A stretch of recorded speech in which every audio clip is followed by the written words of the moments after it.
Now, what do people want from an advisor? Here's another question that we asked. You can see a lot of things on this list that are really important. I'm going to call out two things because they're really, really important. Listening empathetically to my questions and concerns, and doesn't make me feel like I'm being judged or talked down to. Now, the reason why I pulled this out is because these are really two sides of the same coin. And that coin is a coin of shame. Shame is the most important, deepest seated emotion of the human condition. And if we make people feel shame, they automatically don't trust. Judgment makes people feel shame. Empathy, another critical skill set of design thinking, is what makes people believe that they can change. And when people feel judged and we don't treat them with empathy, irrational things happen. Like this, a real quote from one of the people we researched. I'd rather get bad advice from someone I trust than be manipulated by an agent. Ouch, that hurts. Now, I want to tell you a story about empathy that actually transformed a business model. And I learned about this story, it's a real story, in the book Plan D, which is about the disruptor mindset, just recently released and written by my friend and business partner, Mike Maddock. It's about a lady named Christina Harbridge who, while she was in college, had to get a job, and she got a job in a collection agency.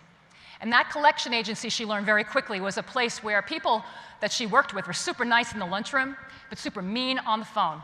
Those were the techniques that they needed to use, or that they thought they did, to get people to pay their debts.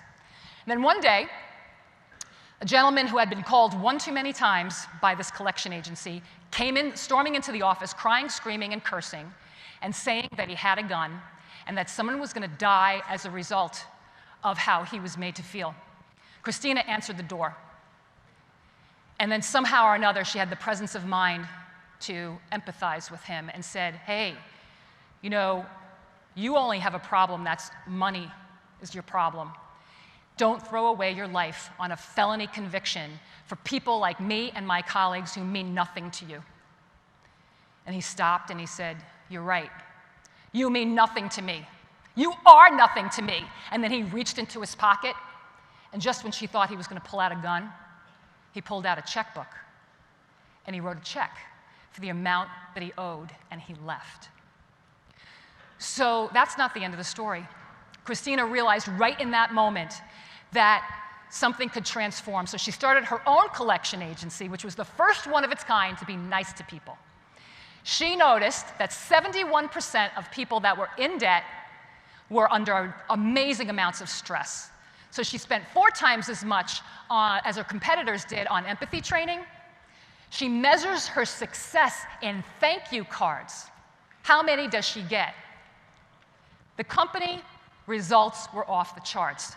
They collected 32% of debts versus the industry average of 9%. So that should tell us something.